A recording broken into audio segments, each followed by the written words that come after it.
ಸಿಬ್ಬಂದಿ ವರ್ಗಕ್ಕೆ ಹೇಳಿ ಧಿಕ್ಕಾರ. ಗುಡಿಬಂಡೆ ಮುಖ್ಯ ರಸ್ತೆ ಅಗಲೀಕರಣದಲ್ಲಿ ಮನೆಗಳನ್ನು ನೀಡದ ವಿಳಂಬ. ಗುಡಿಬಂಡೆ ಪಟ್ಟಣ ಪಂಚಾಯಿತಿಯಿಂದ ಕೈಗೊಂಡ ಕಾಮಗಾರಿಗಳು, ಈ ಖಾತೆಯಲ್ಲಿ ಅವ್ಯವಹಾರದ ತನಿಖೆ ಸೇರಿದಂತೆ ವಿವಿಧ ಬೇಡಿಕೆಗಳನ್ನು ಈಡೇರಿಸುವಂತೆ ಒತ್ತಾಯಿಸಿ ಕರ್ನಾಟಕ ದಲಿತ ಸಂಘರ್ಷ ಸಮಿತಿ ನಗರ ಘಟಕದಿಂದ ಇಂದು ಪ್ರತಿಭಟನೆ ಹಮ್ಮಿಕೊಳ್ಳಲಾಗಿತ್ತು. ಈ ವೇಳೆ ಕರ್ನಾಟಕ ದಲಿತ ಸಂಘರ್ಷ ಸಮಿತಿ ಗುಡಿಬಂಡೆ ನಗರ ಘಟಕದ ಸಂಘಟನಾ ಸಂಚಾಲಕ ಲಕ್ಷ್ಮೀನಾರಾಯಣ ಮಾತನಾಡಿ, ಸುಮಾರು ವರ್ಷಗಳ ಹಿಂದೆ ಗುಡಿಬಂಡೆ ಮುಖ್ಯ ರಸ್ತೆ ಅಗಲೀಕರಣದ ವೇಳೆ ಅನೇಕ ದಲಿತರು ಮನೆ ಕಳೆದುಕೊಂಡಿದ್ದಾರೆ.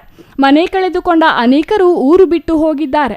ಅವರಿಗೆ ಪುನರ್ವಸತಿ ಕಲ್ಪಿಸುವ ಕೆಲಸವಾಗಿಲ್ಲ ಎಂದು ಆರೋಪಿಸಿದರು. ಈಡೇರಿಕೆಗಳು ನಮ್ಮ ಬೇಡಿಕೆಗಳು ಇಷ್ಟೇ ಸರ್. ಏನು ಅಂತಂದರೆ, ಗುಡಿಬಂಡೆ ಪಟ್ಟಣದಲ್ಲಿ ಮುಖ್ಯ ರಸ್ತೆ ಅಗಲೀಕರಣದಲ್ಲಿ ಮನೆಗಳು ಕಳ್ಕೊಂಡಿರೋರಿಗೆ ಕಂಪಲ್ಸರಿ, ಏನು ಸುಮಾರು 10 ವರ್ಷಗಳಾಗಿದೆ. 2014ರಲ್ಲಿ ಮನೆಗಳು ಕಳ್ಕೊಂಡು ಪಾಪ ಏನು ಸಾರ್ವಜನಿಕರು ಊರನ್ನೇ ಬಿಟ್ಟು ತೊರೆದು ಬೇರೆ ಕಡೆ ಹೋಗಿರೋಂಥ ಪರಿಸ್ಥಿತಿ ಕೂಡ ನಿರ್ಮಾಣ ಆಗಿದೆ. ಅವ್ರ ಮನೆಗಳು ಇಲ್ದಿರ. ಸೊ ಏನು 2014ರಿಂದ ಇಲ್ಲಿವರೆಗೂ ಕೂಡ ಮನೆಗಳು ಕೊಟ್ಟಿಲ್ಲ. ಮತ್ತು ಎರಡನೇ ಪಾಯಿಂಟ್, ಅತಿ ಮುಖ್ಯವಾದ ಪಾಯಿಂಟ್ ಏನು ಅಂತಂತಂದರೆ, 2021-22ನೇ ಸಾಲಿನಲ್ಲಿ ಏನು 55 ಮನೆಗಳಿಗೆ ಏನು ಮಾನ್ಯ ಕರ್ನಾಟಕ ಸರ್ಕಾರದಿಂದ ಮಂಜೂರಾಗಿದೆ. ಸೊ ಈ ಒಂದು ಕರ್ನಾಟಕ ಸರ್ಕಾರದಿಂದ ಮಂಜೂರಾಗಿರ್ತಕ್ಕಂಥ ಈ ಮನೆಗಳಲ್ಲಿ ಕೇವಲ ಜನಪ್ರತಿನಿಧಿಗಳೇ ಹಾಕ್ಕೊಂಡು ಏನು ಅವ್ರನ್ನ ಚುನಾಯಿಸಿ ಕಳಿಸಿರ್ತಕ್ಕಂಥ ಪ್ರಜೆಗಳಿಗೆ ಮೋಸ ಎಸಗಿದ್ದಾರೆ ಸರ್. ಈ ಬಗ್ಗೆ ಮಾನ್ಯ ಜಿಲ್ಲಾಧಿಕಾರಿಗಳಿಂದನೇ ತನಿಖೆ ಆಗಬೇಕು. ಅಲ್ಲಿವರೆಗೂ ಕೂಡ ನಾವು ಈ ಒಂದು ಧರಣಿ ಕಾರ್ಯಕ್ರಮ ಕೈಬಿಡೋ ಚಾನ್ಸಸ್ ಇಲ್ಲ. ರಸ್ತೆ ಅಭಿವೃದ್ಧಿ ದೃಷ್ಟಿಯಿಂದ ಮನೆ ಕಳೆದುಕೊಂಡ ಅನೇಕರಿಗೆ ನಿವೇಶನ ನೀಡಲು ಸ್ಥಳೀಯ ಅಧಿಕಾರಿಗಳು ಹಾಗೂ ಜನಪ್ರತಿನಿಧಿಗಳು ವಿಫಲರಾಗಿದ್ದಾರೆ. ಸ್ವಂತ ಮನೆ ಕಳೆದುಕೊಂಡವರು ಇದೀಗ ಬೀದಿ ಪಾಲಾಗಿದ್ದಾರೆ. ಈಗಾಗಲೇ ಅನೇಕ ಬಾರಿ ನಿವೇಶನ ನೀಡಲು ಮನವಿ ನೀಡಿದರೂ ಯಾವುದೇ ಪ್ರಯೋಜನವಾಗಿಲ್ಲ. ನಿವೇಶನ ಕಳೆದುಕೊಂಡವರು ವಲಸೆ ಹೋಗುವಂತಾಗಿದೆ. ನಿವೇಶನ ನೀಡುವಂತೆ ಕೇಳಿದರೆ ಸಾಬೂಬು ಹೇಳುತ್ತಾರೆ ಎಂದು ಆರೋಪಿಸಿದರು.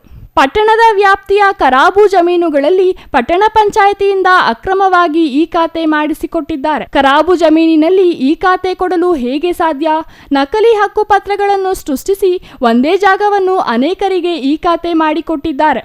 ಜೊತೆಗೆ ಪಟ್ಟಣದಲ್ಲಿ ಕೈಗೊಂಡ ಅನೇಕ ಕಾಮಗಾರಿಗಳಲ್ಲಿ ಅವ್ಯವಹಾರವಾಗಿದೆ.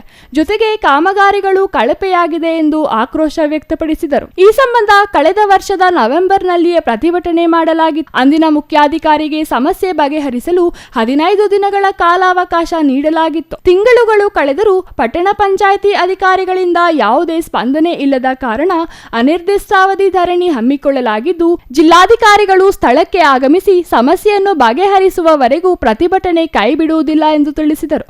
ಈ ವೇಳೆ ಕರ್ನಾಟಕ ದಲಿತ ಸಂಘರ್ಷ ಸಮಿತಿಯ ಮಂಜುನಾಥ್, ಕೃಷ್ಣಪ್ಪ, ಮಹೇಶ್, ತಿಮ್ಮಪ್ಪ, ವಲಿ, ಕುಮಾರ್, ರಫೀಕ್ ಮತ್ತಿತರರು ಹಾಜರಿದ್ದರು. Satish Babu, CTV news, Gudibande. ಸಿಬ್ಬಂದಿ ವರ್ಗಕ್ಕೆ ಹೇಳಿ ಧಿಕ್ಕಾರ.